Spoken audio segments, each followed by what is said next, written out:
నమస్కారం ఫ్రెండ్స్ అందరికీ. మన తెలుగు రాష్ట్రాల్లో గ్రూప్ 2 ఉద్యోగానికి ఉన్న క్రేజ్, డిమాండ్ ప్రత్యేకంగా చెప్పనవసరం లేదు కదా ఎవరికి. మున్సిపల్ కమిషన్, సబ్ రిజిస్టర్, ఏసీఐటీఓ లాంటి పవర్ఫుల్ పోస్టులు సాధించి సమాజంలో ఉన్నత స్థానంలో స్థిరపడాలని లక్షలాది మంది అభ్యర్థులు రాత్రింబవళ్ళు కష్టపడుతుంటారు. కానీ ఇక్కడ మనం గమనించాల్సిన ఒక నమ్మలేని విషయం ఏంటంటే, నోటిఫికేషన్ రాగానే లక్షలాది మంది అప్లై చేస్తారు, వేల గంటలు చదువుతారు, కానీ ఫైనల్ లిస్ట్లో మాత్రం కేవలం కొన్ని వందల మంది మాత్రమే ఉంటారు.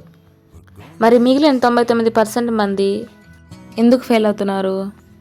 వాళ్ళు చదవడం లేదా అంటే ఖచ్చితంగా చదువుతున్నారు, కానీ ప్రిపరేషన్ ప్రాసెస్లో వాళ్ళకి తెలియకుండానే కొన్ని బ్లండర్ మిస్టేక్స్ అంటే పెద్ద పెద్ద తప్పులు చేస్తున్నారు.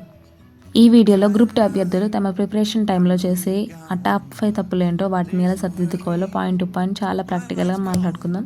ఈ తప్పులు కనుక మీరు సరి చేసుకుంటే మీరు 100కి 100% విజయం సాధిస్తారు. వీడియోని ఎక్కడ స్కిప్ చేయకుండా చివరి దాకా చూడండి. మన ఛానల్ని ఇప్పుడే ఫస్ట్ టైం చూస్తుంటే సబ్స్క్రైబ్ చేసుకోండి. ఫస్ట్ మిస్టేక్ ఏంటంటే, సిలబస్ కాపీని సరిగ్గా అర్థం చేసుకోకుండా మార్కెట్లో దొరికే పెద్ద పెద్ద పుస్తకాలు కొనేసి పేజ్ నెంబర్ ఫస్ట్ నుంచి లాస్ట్ పేజ్ వరకు పట్టేస్తుంటారు. ఫ్రెండ్స్, గ్రూప్ 2 లాంటి పెద్ద పెద్ద ఎగ్జామ్స్కి ఏం చదవాలి అనే దానికంటే ఏం చదవకూడదు అనేది చాలా ఇంపార్టెంట్. చాలామంది అభ్యర్థుల దగ్గర అసలు అఫీషియల్ సిలబస్ కాపీనే ఉండదు. సిలబస్లో లేని టాపిక్స్ మీద రోజులు, వారాల తరబడి టైం వేస్ట్ చేస్తారు. దీనివల్ల టైం వేస్ట్ అవ్వడమే కాకుండా ఎగ్జామ్స్కి కావాల్సిన ఇంపార్టెంట్ టిప్స్ కూడా టాపిక్స్ మిస్ అవుతుంటారు. మీరు చేయాల్సిన మొదటి పని, సిలబస్ కాపీని ప్రింట్ తీసుకొని మీ పేపర్లో ఏ టాపిక్ ఉందో క్లియర్గా నోటెడ్ చేసుకోండి. ఇక రెండో తప్పు ఏంటంటే, ఒకే సబ్జెక్టుపై అతిగా ప్రేమ చూపించడం లేదా నచ్చిన సబ్జెక్ట్ని పూర్తిగా పక్కన పెట్టడం. ఫర్ ఎగ్జాంపుల్, ఇప్పుడు ఏంటంటే చాలామందికి ఇండియన్ పాలిటీ లేదా హిస్టరీ అంటే చాలా ఇష్టం ఉంటుంది. వాళ్ళు రోజంతా కూర్చొని ఆ సబ్జెక్ట్స్ని చదువుతారు, అందులోని PhD రేంజ్లో నాలెడ్జ్ సంపాదిస్తారు. కానీ ఎకానమీకి వచ్చేసరికి మాత్రం భయపడేసరిగ్గా దాన్ని చదువురు, అసలు పట్టించుకోరు ఆ బుక్ని. నాకు ఈ సబ్జెక్ట్ రాదే, నేను చదవలేనే అని టెన్షన్లో ఉంటారు తప్ప దాన్ని చదవడం మాత్రం స్టార్ట్ చేయరు. గుర్తుపెట్టుకోండి ఫ్రెండ్స్, గ్రూప్ 2లో ఉన్న అన్ని పేపర్స్కి ఈక్వల్ వెయిటేజీ ఉంటుంది మార్కులు. మీరు ఒక పేపర్లో 130 మార్కులు తెచ్చుకొని మరో పేపర్లో 60 మార్కులు తెచ్చుకుంటే జాబ్ రాదు. అన్ని సబ్జెక్టులలో యావరేజ్ కంటే ఎక్కువ మార్కులు సాధించిన వాళ్ళకి ర్యాంక్ వస్తుంది. కాబట్టి మీకు నచ్చిన సబ్జెక్ట్స్తో పాటు మీకు కష్టంగా ఉన్న సబ్జెక్ట్స్ కూడా రోజువారీ టైం టేబుల్లో సమాన ఈక్వల్ ఇంపార్టెన్స్ ఇస్తూ చదవండి. ఇంకా మీరు చేసే మూడో తప్పు ఏంటంటే, కరెంట్ అఫైర్స్ని నిర్లక్ష్యం చేస్తారు. దానిదేముందులే, ఎగ్జామ్ ముందు ఒక 6 నెలల ముందు మ్యాగజైన్స్ చూసుకుందాంలే అని చివరి నిమిషానికి వదిలేస్తుంటారు. గ్రూప్ 2లో కరెంట్ అఫైర్స్ పాత్ర చాలా కీలకం. కేవలం పేపర్ 1లోనే కాకుండా polity, Geography and economy subjects అన్నీ కూడా కరెంట్ అఫైర్స్తో లింక్ అయి ఉంటాయి. బడ్జెట్ అయినా, సర్వే అయినా, కొత్త చట్టాలైనా అన్నీ కరెంట్ అఫైర్స్ డేటా నుంచే వస్తాయి. ఎగ్జామ్కి వారం ముందు 1000 పేజీల బుక్ కొని చదివితే ఏది గుర్తుండదు.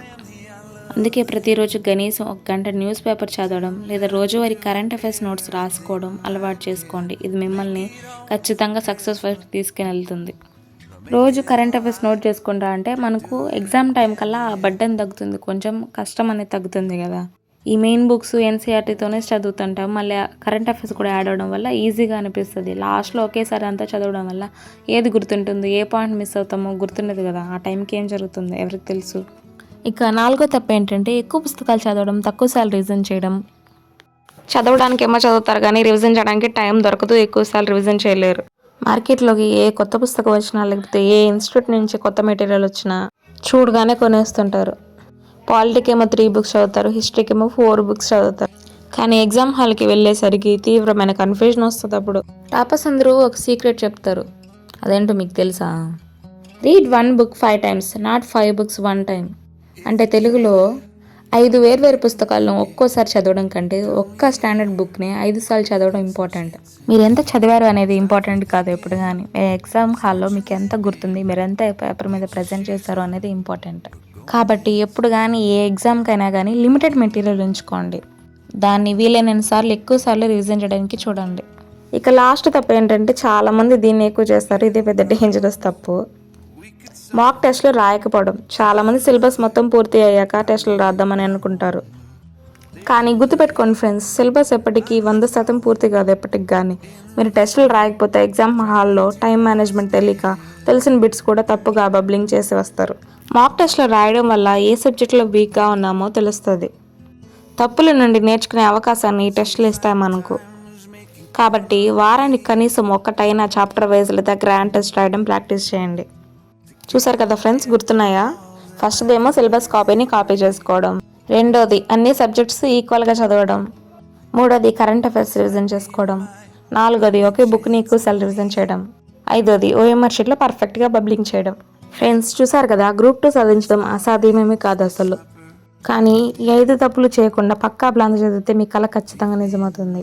ఈ 5 తప్పుల్లో మీరు ప్రస్తుతం ఏ తప్పు చేస్తున్నారు, ఏ సబ్జెక్ట్ మీకు కష్టంగా అనిపిస్తుంది కింద కామెంట్ చేయండి.